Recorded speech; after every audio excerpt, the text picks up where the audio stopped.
जी बस तुझ्या वाली बात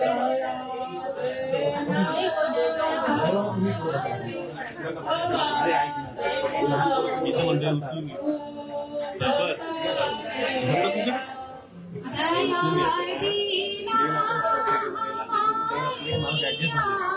ते पाणी खाली शुद्धता देना जय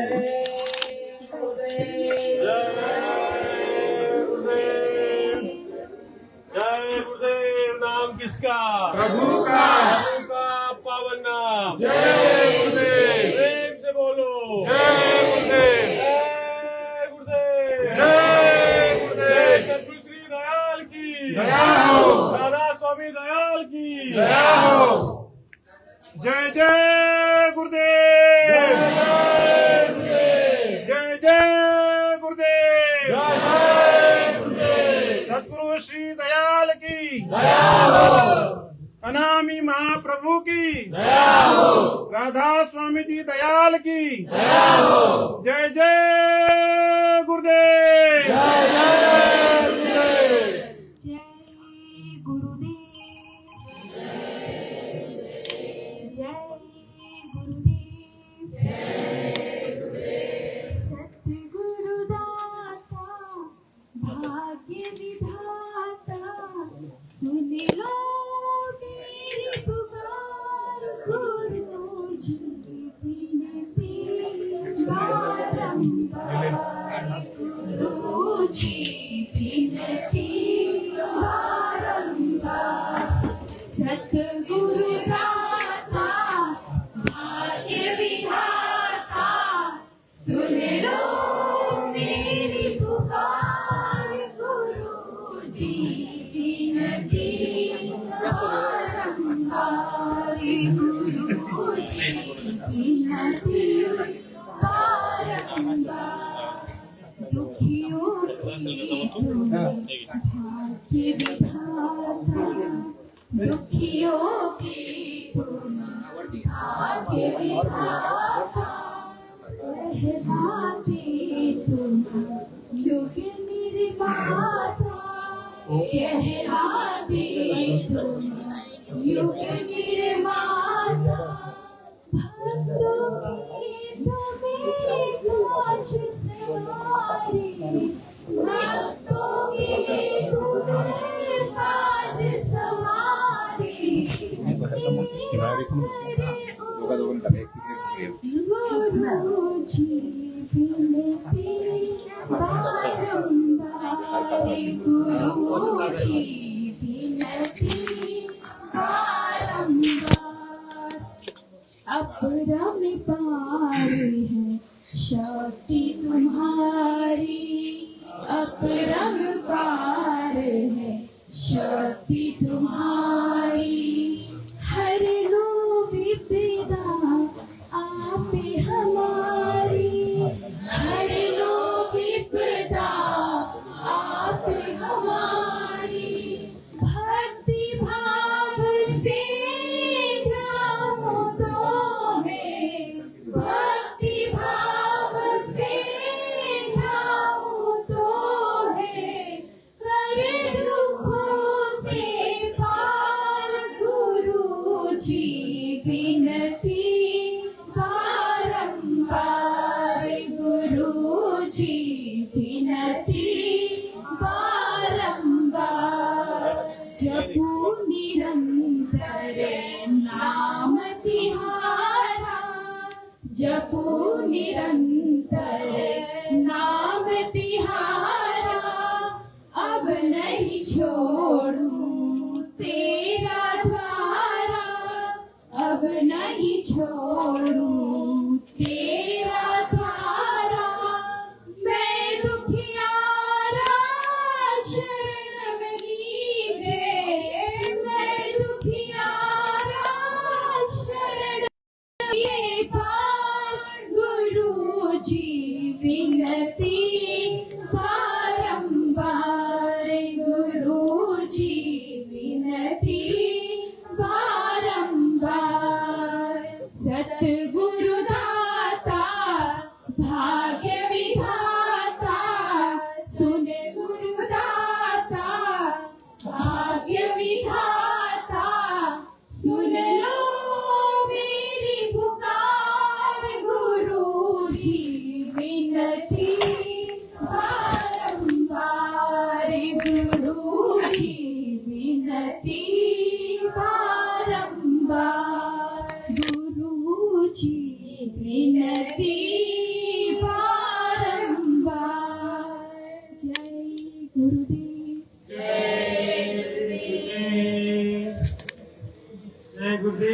किसका? प्रभु का पावन नाम।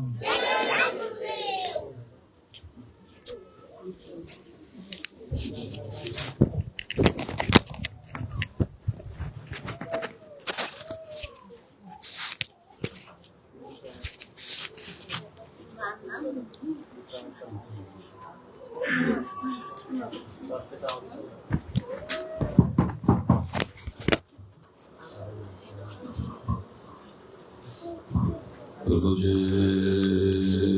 गुरुदेव, जय जय गुरुदेव। जय गुरुदेव नाम किसका? जय जय गुरुदेव नाम किसका?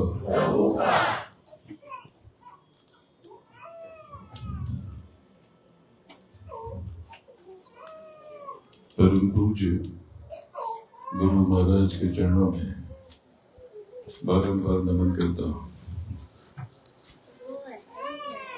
और आप सबके आगे चक्र पर बैठी आपकी सूरत, आपकी रूह,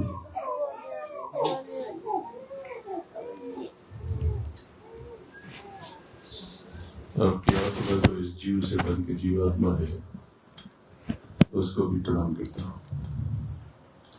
पवित्र जीवात्मा, आज बहुत बड़ा दिन है। पर्व के नाम पर कहे तो ये बसंत पंचमी है। इसकी महिमा मैंने बताई थी,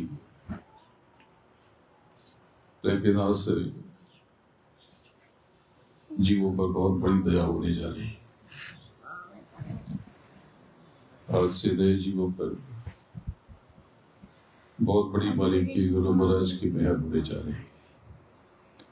और आज से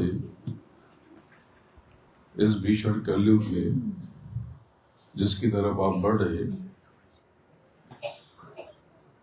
उसमें प्रविष्ट होने के लिए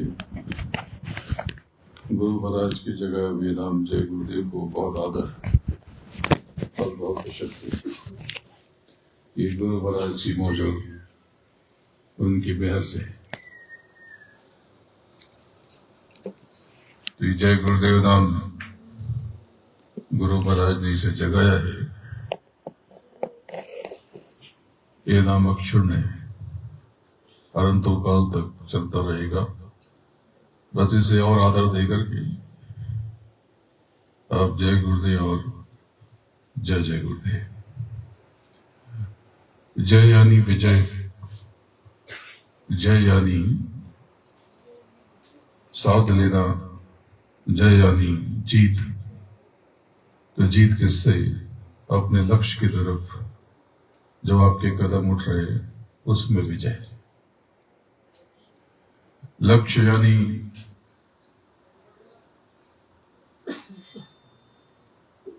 आपका मूल लक्ष्य, आपकी सूरत है, आपकी आत्मा का कल्याण। लेकिन साथ में जगत के गांवों में भी सुधार और गति। पहले मूल बात समझ लो। जब से आप उतारे गए अपने घर नहीं जा पाए। क्यों नहीं जा पाए? क्योंकि शब्द की डोर छूट गई। शब्द की डोर वापस आप पकड़ क्यों नहीं पाए? क्योंकि ऐसी रचना रच दी गई। जब आप नीचे उतारे गए तो एक खोल, एक झिल्ली आपके ऊपर फेंक दी गई। जैसे ही हंस उड़ते नीचे उतरी,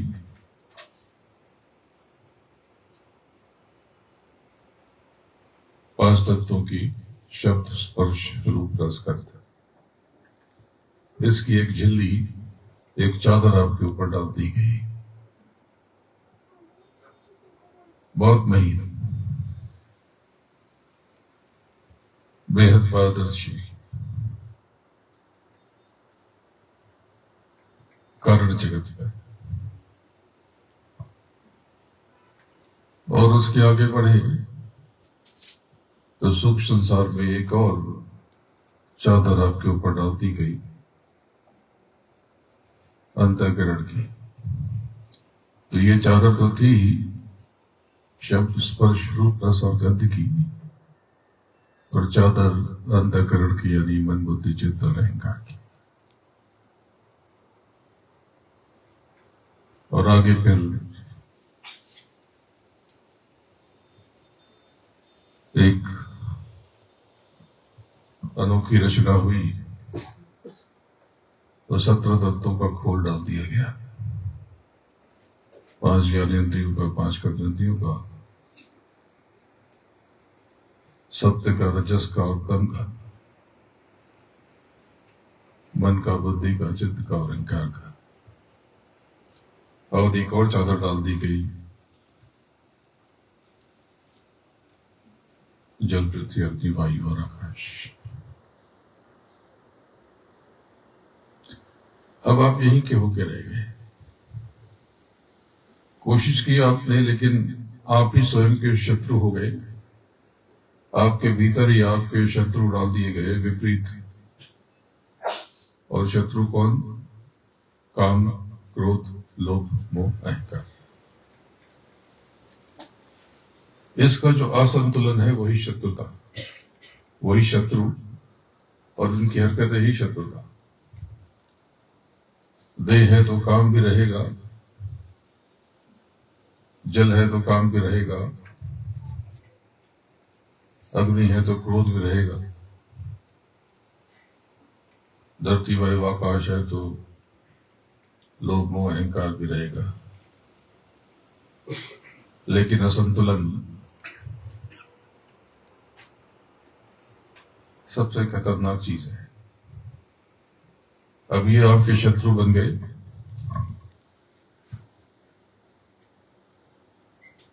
अब अंतर घाट में, इंद्रियों के घाट में, वहां पर मन विराजमान।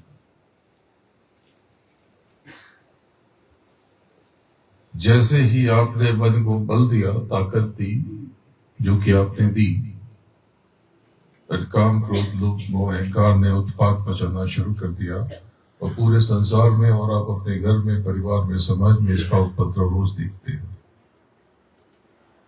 काम का उपद्रव, क्रोध का उपद्रव, लोभ का उपद्रव, मोह का उपद्रव और अहंकार का उपद्रव। ये इंद्रियों के घाट पर आपने मन को बल दे दिया, तो ये सब कारनामा हो गया, सब असंतुलित हो गए। मन की गति सीधी है ही नहीं, ये मन की चाल हमेशा टेढ़ी होती है।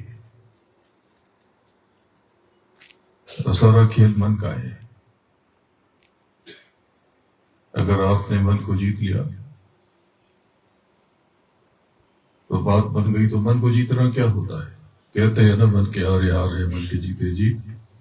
तो जब मन को आपने इंद्रियों के घाट पर बिठा दिया, तो ये भी आपकी हार हो गई। आप अपने लक्ष्य की तरफ, न लौकिक लक्ष्य की तरफ बढ़ सकोगे, न पारलौकिक। सब छिन्न भिन्न हो गया। यानी इंद्रियों के घाट पे मन को बिठा देना आपकी हार है। अब क्या करें? चुपचाप मन को धीरे से धक्का दे करके अंदर के घाट पे बिठा दो, आज्ञा चक्र पे बिठा दो, और मन को कहो कि मन तो भजो गुरु का नाम, मन तो भजो गुरु का नाम। इंद्रियां जब पुकारे, इनकी सुनी को अनसुनी करना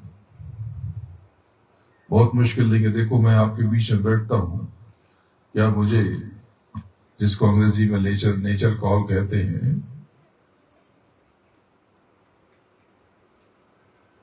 हिंदी में से मलमूत्र का विसर्जन, ये आवश्यकता नहीं होती होगी?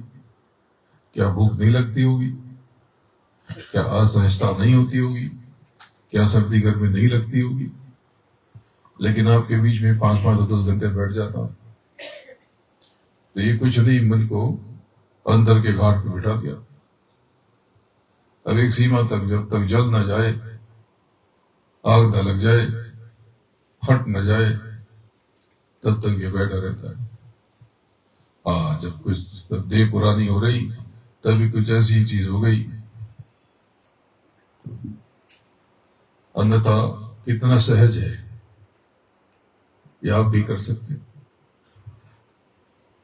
साकेत महायज्ञ में आपने देखा कि बहुत से प्रेमी और मैं स्वयं भी सुबह से लेकर रात तक केवल बीच में घंटे 2 घंटे का जो विराम था, उसके अलावा हम सब बैठे रहे। बहुत से लोग व्यवस्था कर रहे थे, जो मेरे सहयोग में लगे थे वो लगातार अनुरत खड़े थे, मैं तो बैठा हुआ था।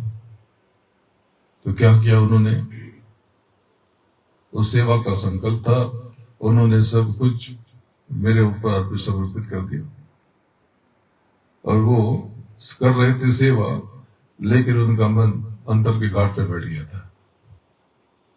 इसलिए आप सबने यज्ञ में इतना श्रम किया, इतना घर में कभी नहीं करते। लेकिन कुछ लोग आराम से पड़े भी थे, दिखाई भी नहीं पड़ते थे। कोई माननीय आए, कोई बड़ा आदमी आए तो आसपास आ जाते थे, नहीं तो दिखाई नहीं पड़ते थे। तो क्यों? क्योंकि वो इंद्रियों के द्वार पे बैठे रहे।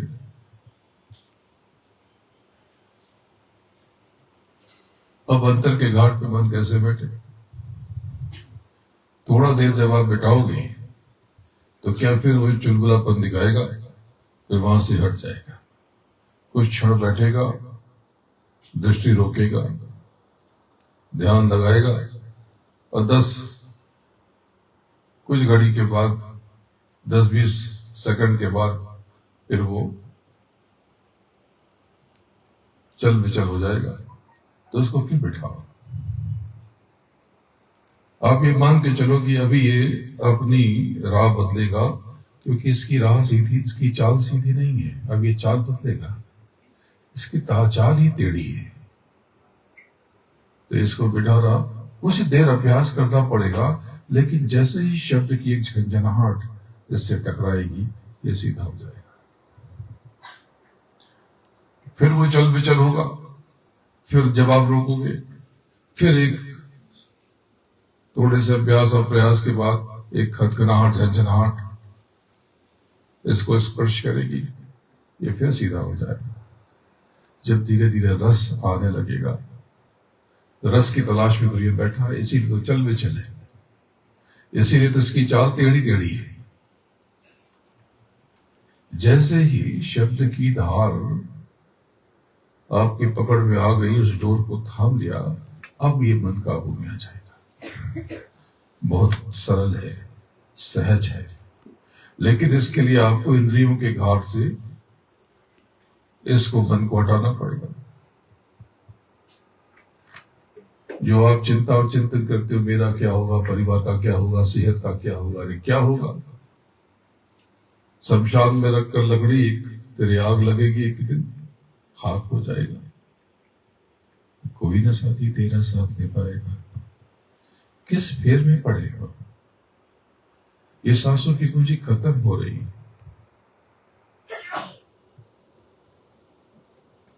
इतना सहज मौका दोबारा फिर कब मिलेगा पता नहीं। कितने आराम से बैठे हो, हलवा पूरी खा करके बैठ करके आप सत्संग सुन रहे हो, भजन कर रहे हो।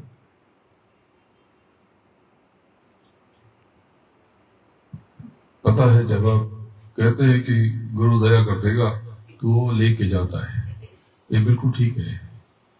अगर आप अभी भी इंद्रियों के घाट से मन को न हटा पाए और सत्संग में बैठ के भी आप न समझ पाए, तो क्या होगा पता है? अगली देह में सदगुरु आपको दीनहीन बना देगा, यहीं पर कर्म जला देगा, आपको सम्मान दिलवा देगा, जय जयकार करा देगा, आपको सुविधा दे देगा, अपने हाथ से धन दौलत दे देगा। गुरु से धन लिया मतलब कि समझो कि अनंतों जन्मों के सुख और शांति को खा गए। बहुत बड़ा कर्जा, वो कर्जा चुकाने के लिए आपको दीनहीन बनना पड़ेगा।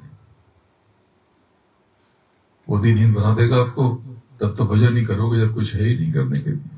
न मान है, न सम्मान है, न धन है, न संपत्ति है, न मूलभूत सुविधाएं हैं, तो अब तो भजन नहीं करोगे। तो वो स्थिति क्यों आए? कितने आनंद से, कितने प्रेम से आपको अवसर मिला है इसका लाभ लें। तो ये घाट पर जब बैठने का अभ्यास करते हुए ये चल विचल होता है तो इसको कैसे रोका जाए? तो सबसे बड़ी युक्ति है सत्संग।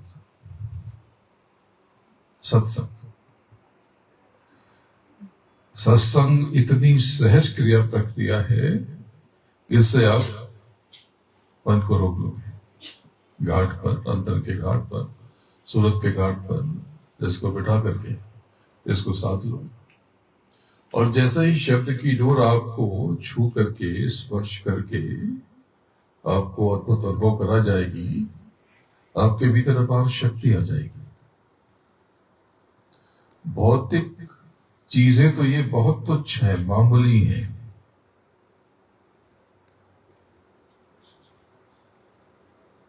बहुत मामूली है। छोड़ने वाली चीज के लिए क्या फिक्र करता है? और चलो, ये छोड़ने वाली चीज भी तो ये भी दे दी जाएगी। तो आज ये 2025 अंग्रेजी कैलेंडर का और हिंदी संवत से अगर तिथि से देखे तो ये पर्व आज बसंत पंचमी। ऐसा ही 165 वर्ष पहले की बसंत पंचमी थी। वो आगरे में रहते थे।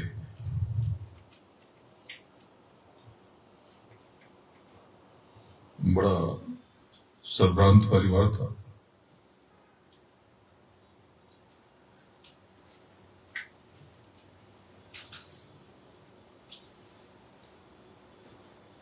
उनके माता पिता गुरु महाराज हाथरस वाले महाराज जी के संपर्क में आए और उन्हीं के हो गए।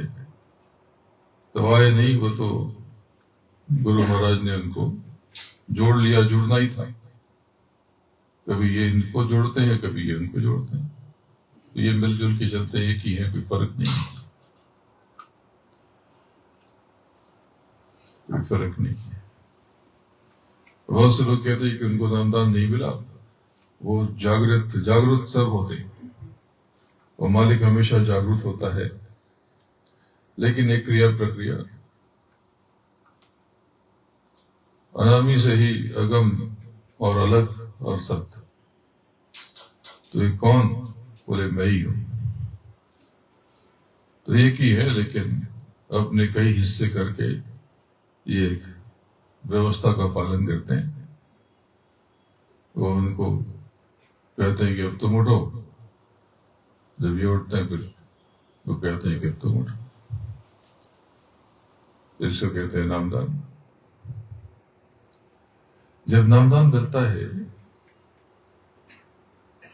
तब जीव की सूरत के कल्याण की जिम्मेदारी सदगुरु की हो जाती है। नामदान के कुछ अपने नियम हैं। नामदान के लिए सेवा बहुत जरूरी है, और सबसे बड़ी सेवा है आज्ञा का पालन। भक्ति जरूरी है, और भक्ति का अर्थ है आज्ञा का पालन। और प्रेम, इश्क। बिना इश्क के तो कुछ नहीं होता। अगर आपको अपने काम से इश्क ना हो तो आप तरक्की नहीं करते। आपको जिस व्यक्ति को आप महबूब तो, पिया तो, सनम तो वो मालिक है, लेकिन किसी व्यक्ति को आपने प्रभु स्वरूप मान लिया तो जब तक आपको इश्क न हो जाए तब तक तो कुछ होता नहीं। इश्क का मतलब कुछ पाने की कामना नहीं, केवल कैसे मैं क्या दे दूं, खुद को दे दूं। उसकी एक मुस्कुराहट में मैं खुद को मिटा दूं, निसार कर दूं, निछावर कर दूं। अंतर में उसको निहारते जाओ, मुस्कुराते जाओ। वो सामने है तो भी और ना है तो भी। जिससे इश्क हो जाता है वो हमेशा आस पास रहता है। इश्क में नशा है, वो बहुत मजा है, सुख है, आनंद है। तो उस मालिक से, प्रभु से, उस सदगुरु से इश्क। बस यही भक्ति है। जब तक इश्क नहीं होगा आगे का पालन कैसे करोगे? तो उस महबूब से इश्क,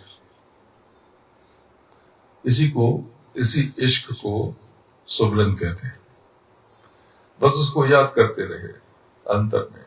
कितना सहज है, कलयुग केवल नाम आधारा, सुमिर सुमिर दरुत नहीं पारा। कितना आसान है और कितना प्यारा है। अगर आप ठीक से सुमिरना नहीं सीख पाए, मतलब आप वंचित रह गए, आप बहुत कुछ गवा चुके हैं, कितने बड़े अवसर को। अंतर में सुमिरो, कहीं बैठ जाओ किसी कोने में, अपने कमरे में, घर के किसी कोने में, छत पर, बालकनी में, खेत में, खलिहान में, नदी के किनारे, धूल में, मिट्टी में, रेत में, कहीं भी बैठ जाओ कुछ देर और अपने प्रिया को, अपने प्रियतम को, अपने सनम को अंतर में सिमरना शुरू कर दो। आपके होठों पे हंसी आ जाएगी, खुशी आ जाएगी, आनंद आ जाएगा। अंतर में महबूब को निहारो, मुस्कुराओ और उससे खूब बात करो। उसके चरणों पे शीश रख दो और उसी में समा जाने की चेष्टा करो, कोशिश करो। अब सुमिरन बहुत दिलकश हो जाएगा, सुमिरन बहुत आकर्षक हो जाएगा। अब सुमिरन से शहद टपकने लगेगा।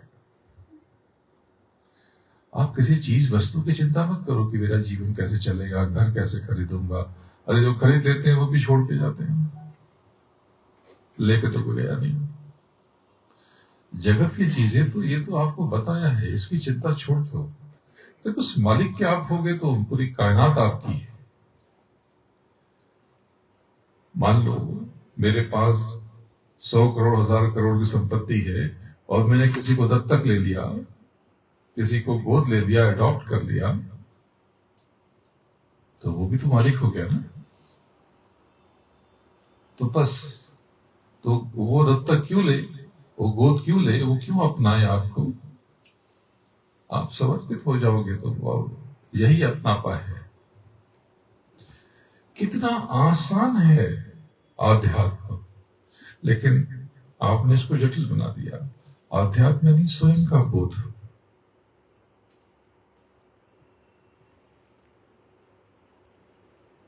बड़ी भीड़ है वहां कुंभ में। लोगों ने कहा कि वहां पर 144 साल के बाद कुंभ लगा ही है। हर 12 साल पे लगता है, हर बार कहते 144 साल के बाद आता है। तो पता किया कि इतनी भीड़ क्यों है, तो बोले सब जा रहे इसलिए हम भी जा रहे हैं। तो किसी ने बताया कि यहाँ पर नहाने से पाप धुल जाते हैं। तो मैं समझ गया कि सबको अपने अपने कर्म पता है। सबको अपने अपने कर्म पता है, इसलिए धोना चाहते हैं। तो कर्म पे नियंत्रण कर लो तो धोने की जरूरत ही नहीं है। किसी नदी में स्नान करने से कर्म नहीं धुलते।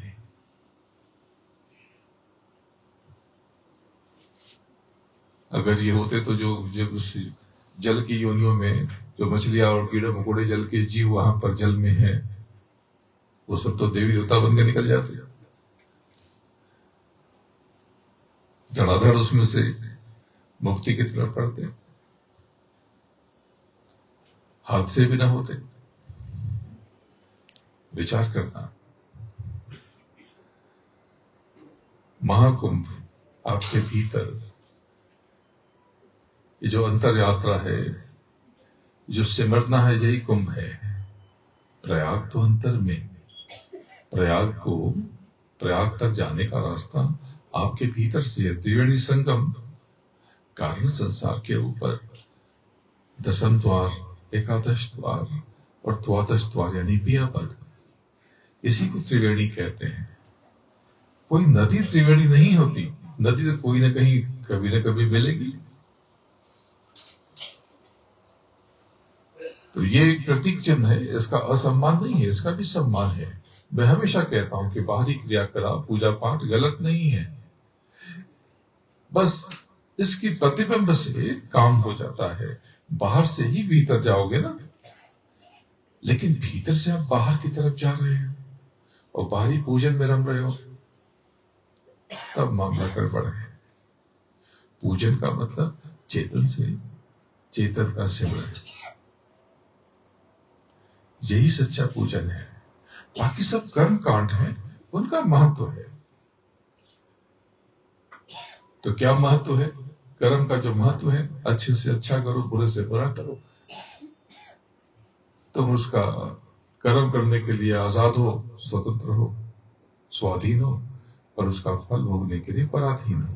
जैसे तुम जितना चाहो उतना बैंक में जमा करो, तुम जितना चाहो उतना इन्वेस्ट करो,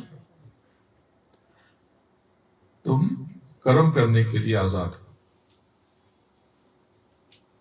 ये जो सुबह सुबह आप शब्दों का प्रयोग करते हो, ये भी कर्मकांड है, भोगना पड़ेगा।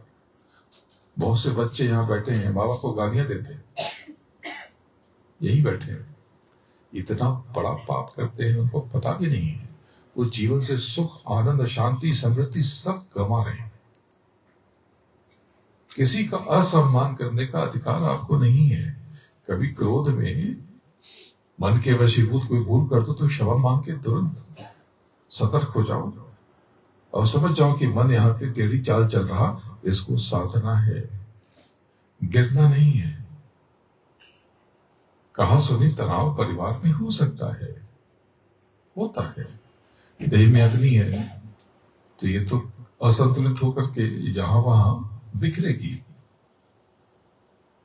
लेकिन तुरंत इसको साथ लेना, तुरंत मन को इंद्रियों के घाट से हटा करके सुरत के घाट पे बिठा देना बड़ा आसान है। थोड़ा सा प्रयास करो तो ये आज का महापर्व आपके जीवन में एक निशान छोड़ जाएगा, और अगर आपने ये बात समझ ली तो आज के बाद सब कुछ बदल जाएगा। बोलो जय गुरुदेव, जय जय गुरुदेव। जय जय गुरुदेव की क्या जरूरत है? गुरु महाराज ने तो इसका संकेत कई दशक पहले दे दिया था। जय गुरुदेव, जय गुरुदेव, जय गुरुदेव, जय जय गुरुदेव।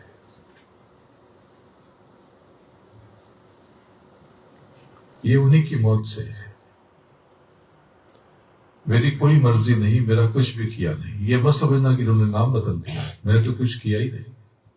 नाम तो गुरु महाराज का जगाया हुआ है, इसको आदर, ये भी गुरु महाराज के आदेश और निर्देश से। तो जय गुरुदेव यथावत है, यथावत। बस आगे श्री लगा दिया, श्रीमान लगा दिया, एक आदर दे दिया, विनम्रता। और ये एक और जय, इस भवसागर से, इस घोर कलयुग की तरफ जो आप बढ़ रहे, ये जो काल दयाल की टक्कर होने वाली, कुदरत का कोहराम मचने वाला, इससे आपको पार निकलने में मदद करेगा, सहायक होगा। आपके दुनिया के काम भी बनेंगे। जय यानी विजय, यानी जीत। तो आज का ये महापर्व बहुत विलक्षण होगा। नए जीवों पर कुछ देर में दया होगी। बहुत साहब जिसको जिसको बैठाएंगे, बस थोड़े से लोग, सब लोग नहीं, जिनको मार्ग मिला है उनको आवश्यकता नहीं है। जिनको रास्ता नहीं मिला, बस सत्संग के पश्चात वही लोग बैठेंगे, बाकी के लोग बाहर विश्राम करेंगे कुछ क्षण के लिए। बोलो जय गुरुदेव, जय जय गुरुदेव।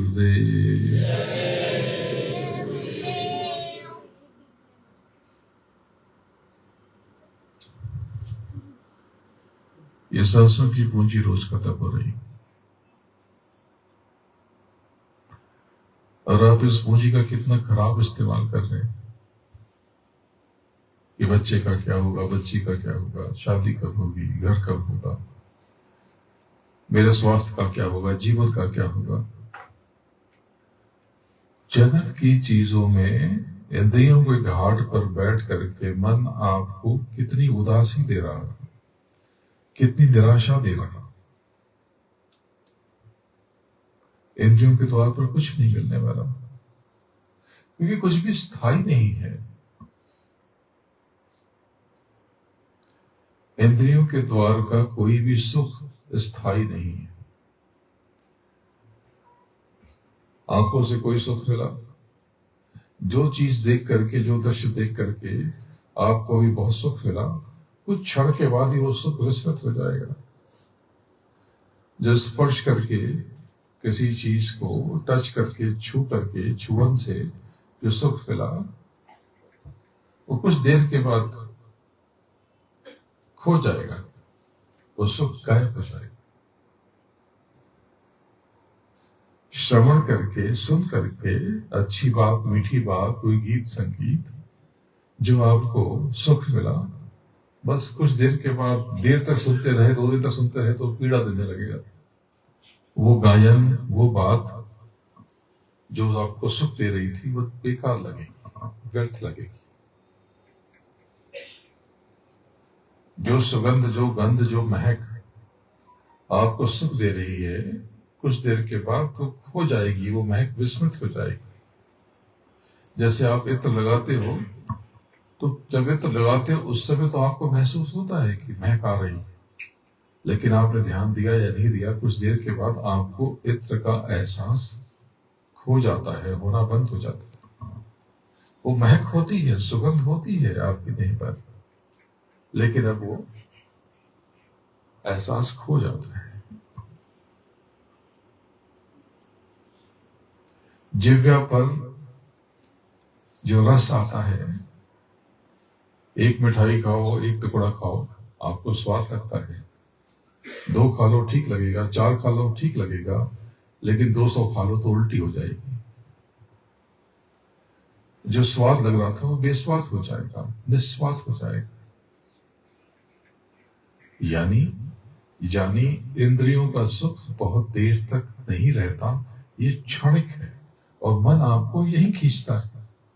आपको लगता है कि ये कर लेंगे तो बहुत अच्छा हो जाएगा, ये भोजन मिल जाएगा तो बहुत अच्छा हो जाएगा, ये संबंध जुड़ जाएगा दैहिक तो बहुत सुख मिलेगा, आनंद आ जाएगा। कोई सुख नहीं है। एक क्षण के बाद, कुछ पल के बाद कुछ सुख नहीं है इंद्रियों का सुख। कुछ देर के बाद कष्ट भी बन सकता है, कष्ट ही होता है, विचित्र हो जाता है, अजीब लगने लगता है।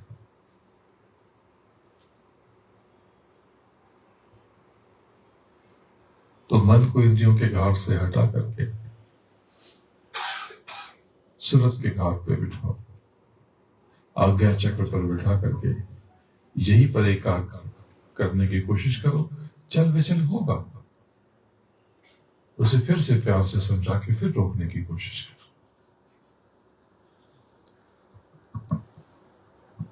और जब इस पर भी न माने तो अपनी मृत्यु का एहसास सामने खड़ा कर दो।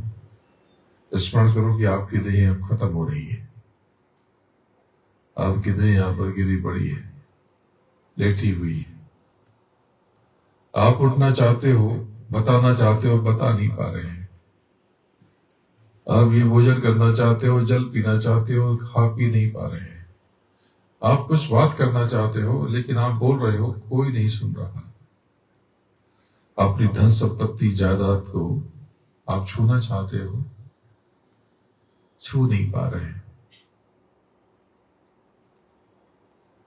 सब छूट रहा है आपसे। इतने बरस तक जिन चीजों को जोड़ा, वो क्षण में आपसे अलग विलग थलग हो रहा। और ये एहसास आपको पीड़ा में डुबो देता है। मृत्यु बहुत दर्दनाक होती है। अगर मन इंद्रियों के घाट पे बैठा हो तो मृत्यु बहुत दर्दनाक होती है, लेकिन अगर मन सूरत के घाट पे बैठ जाए तो मृत्यु आनंद देती है, सुख का एहसास कराती है। मौत बहुत सुंदर है। बस उस सदगुरु के प्रभु के चरणों में आप खुद को अर्पित समर्पित कर दो और महसूस करो। आज का महापर्व, अब इसका पूरा लाभ ले लो। अभी आज बीच में अभी एक विराम लेंगे हम लोग। नए जीवों पर दया होगी, इनके सबके संपर्क सूत्र लिख लेना, ये बाबू साहब के ऊपर जिम्मेदारी है। और फिर वो यहां पर बैठ करके थोड़ा अभ्यास भी करना। बहुत दूर से आए हो, बहुत सेवा की है, तो सेवा का लाभ ले लो। ये बड़ी पवित्र जगह है। आपने देखा होगा ये योगेंद्र के मोबाइल से एक चित्र लिया गया था, भगवान शंकर का, जिनको जबरूत कहते हैं।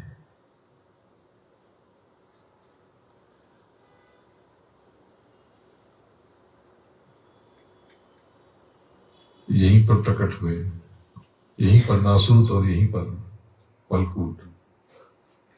बलकूट, बलकूत, कलकूत, इन्हीं को कहते हैं। आलम में नासूत, इस्लाम में इसका जिक्र बार बार आता है। आलम में बलकूट, आलम में नासूत, आलम में बहुत। अब ये नई चीज आपको बताई मैंने। नासूत यानी ब्रह्मा, मलकूत यानी विष्णु। ये पांचवें आसमान में, और छठे भुवन में यानी जबरूत, और सातवें आसमान पे बहुत। जिनको आप जगदम्बा कहते हो, ये बहुत कहते हैं।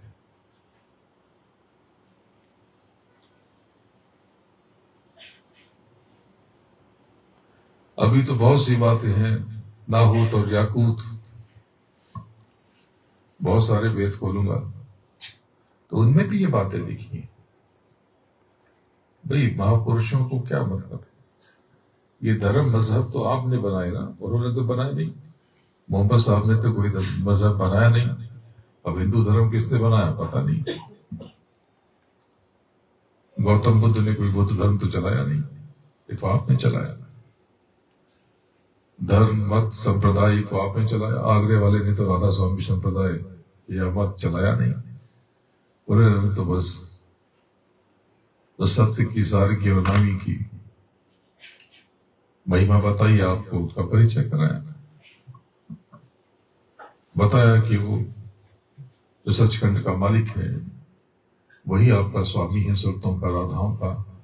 राधा स्वामी, राधा स्वामी, राधा स्वामी। तो आपने अलग पंथ बना लिया, उन्होंने तो कभी कहा नहीं। गुरु महाराज ने तो कोई जय गुरुदेव मत चलाया नहीं, पर लोग कहने लगे ये जय गुरुदेव वाले। और ये आज जो बड़ा शक्तिशाली नाम प्रकट हुआ, इसके संकेत को मिलने लगे थे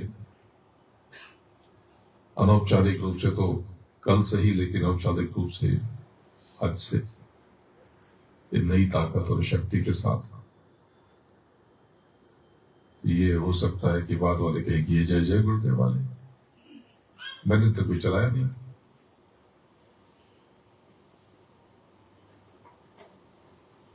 सारे धर्म और मजहब और रिलीजन एक ही बात कहते हैं। हाँ, मैं यहां पर एक बात जरूर कहता हूं विदेशों में, देश में, कि जिसको आप धर्म कहते हो वो मजहब या रिलीजन नहीं है। धर्म का अर्थ है कर्तव्य। आपकी जिम्मेदारियां हैं, जीवन के प्रति कर्तव्य है, उसका निर्वहन करना है। उस निर्वहन करने की क्रिया प्रक्रिया को ही धर्म कहते हैं। मानव धर्म, पति धर्म, पत्नी धर्म, पारिवारिक धर्म, सामाजिक धर्म।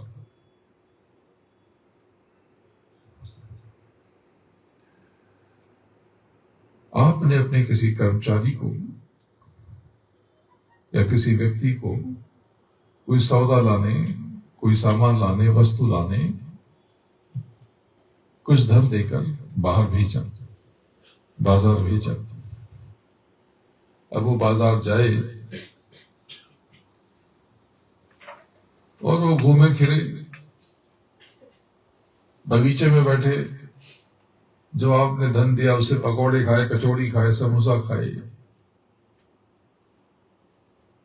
और उसे ये होश भी ना आए कि वो क्यों बाजार में है, इसके पास जो पैसा है, धन है, वो क्यों है, क्या उसको ये खर्च करने का अधिकार है। और जब वो लौट कर आए तो क्या आप हिसाब नहीं लोगे? क्या आप पूछोगे नहीं कितनी देर तक तुम क्या करते रहे, जो पैसे दिए थे कहां चले गए, जब तुम आप फूंक के आए रंगीनियों में, क्या तुमको ये करने का अधिकार था? वो बाजार में घूम रहा था, उसे याद भी ना आया कि वो क्यों आया है बाजार में। ये कथा क्या आपकी नहीं है? आप इस जगत में आए क्यों आए? कभी किसी क्षण भी ख्याल नहीं आता आपको क्या आप पैदा हुए और मरोगे? क्यों आए इस जगत में? आप क्यों हो? क्या आप खाना बनाने, पकाने, खिलाने, कमाने के लिए हो? हंसने, गाने, गुनगुनाने, नाचने, खाने पीने के लिए हो? मजा करने के लिए हो? क्या आपका जन्म इसीलिए हुआ है? क्या इस संसार में आप इसीलिए आए हो? अगर आपको सुविधा मिली, मालिक ने सक्षम बनाया, आपको धन संपत्ति मिली, तो क्या इस धन संपत्ति का यही प्रयोजन था? क्या आप पार्टी करते, आप दारू पीते, आप संसार में लिप्त रहते और मजा करते? ये इसी के लिए मिला था? आपको एक पल को भी ख्याल नहीं आता ये देह क्यों मिली? इस देह को मिलने का प्रयोजन क्या है? ये मानव तन क्यों है?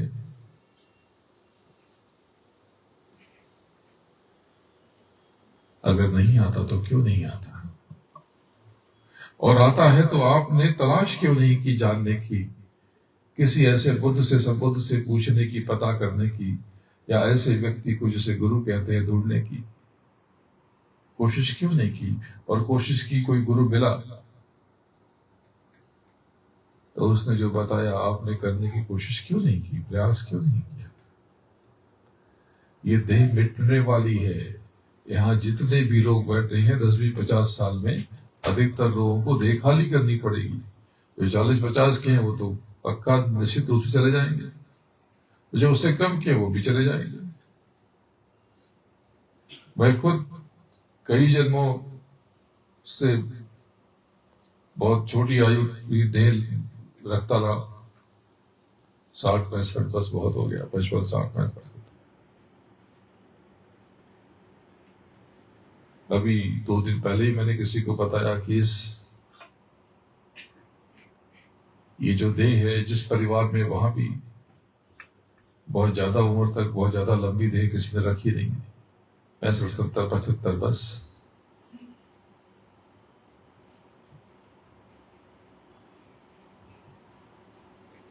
आप देखो आपके देह में विकार आने शुरू हो गए, मशीन खराब होनी शुरू हो गई, किसी का घुटना नहीं मुड़ता, किसी का पीठ में अकड़न है, जकड़न है, किसी को हजम नहीं होता, किसी को कोई कष्ट, किसी को कोई पीड़ा।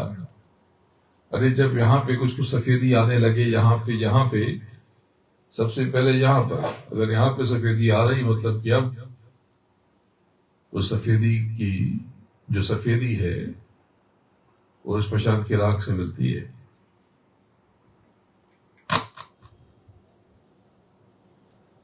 एक दिन खाली पड़ा रहेगा जाए बसे शमशान,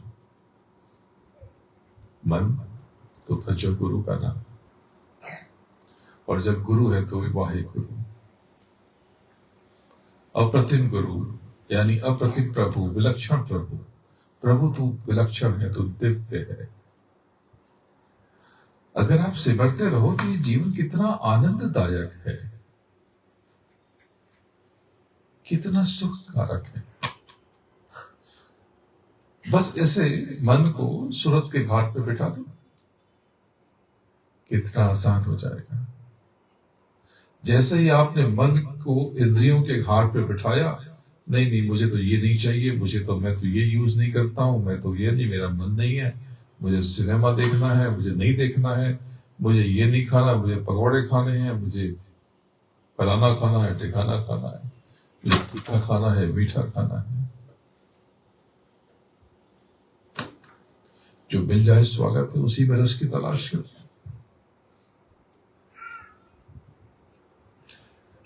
आपको पता है कि यज्ञ में मेरी खुराक बहुत कम, अक्सर तो आप लोगों के पास ही आके खाता था, और जब नहीं खाता था तो अंदर बहुत जला सी। एक रोटी के 4 टुकड़े, और 4 टुकड़े एक टुकड़े के बीच 2-4 टुकड़े, 1 या 2 टुकड़ा, यानी चौथाई रोटी भी नहीं खाता था, लेकिन उसी से काम हो जाता था।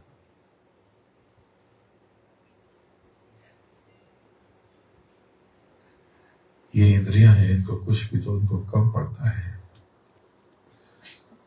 ये जो जगत है किसी को पूरा पड़ा ही नहीं।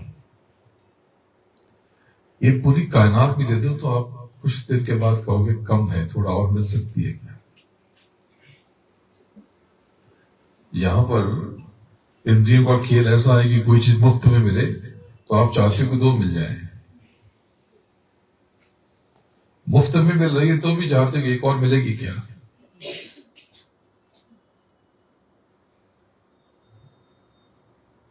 ऐसी अद्भुत गति है इंद्रियों की, पूरा खेल को समझो। ये जो घर का कचरा है ना, पुरानी वस्तुएं, बेकार हो गया, खराब हो गया, यही सब तो आप खरीद के लाए हो। जिसको बंगार कहते हो, कबाड़ कहते हो, गार्बेज कहते हो, यही सब तो आपने इकट्ठा किया है। इन्हीं के पीछे तो भाग रहे थे। सुबह से लेकर शाम तक जो शॉपिंग करते हैं लोग, जितनी भी शॉपिंग एक समय के बाद भंगार हो जाएगी। तो किन चीजों के पीछे भाग रहे हो? इंद्रियों के घाट पर बैठोगे तो यही सब भंगार और कबाड़ ही मिलने वाला है। इस जीवन को कबाड़ कर दोगे, लेकिन सूरत के घाट पर बैठ जाओगे तो जीवन बदल जाएगा। तो आप सब यहां से बहुत बड़ी दया लेके जाओगे तो दया बरस रही, लेकिन वो आपकी झोली में दूसरे हिस्से में जब आपको संबोधित करूंगा तब वो डालूंगा। अभी कुछ देर के पश्चात कुछ नए जीवों के साथ मैं बैठूंगा और बाकी के लोग यहाँ पर बाहर बैठकर भजन करेंगे। बोलो जय गुरुदेव, जय जय गुरुदेव। ये आज का दिन तवारीख में लिखा जाएगा। ये इतिहास का हिस्सा बनने जा रहा, ये इतिहास में दर्ज होने जा रहा। ये कोई मामूली दिन नहीं है। तो क्या जीवों पर सामूहिक दया होती रहेगी? नहीं, सामूहिक दया नहीं होगी। जो दया होगी वो व्यक्तिगत रूप से होगी। बिलाल मलिक का यही आदेश और यही निर्देश है।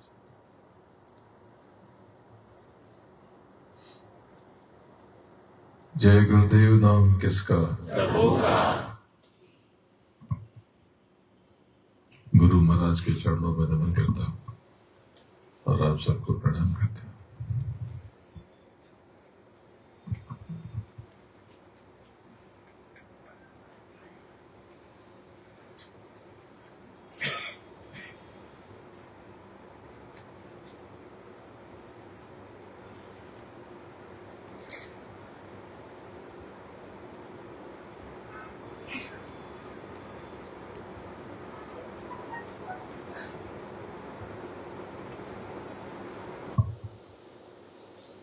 कहीं बहुत सब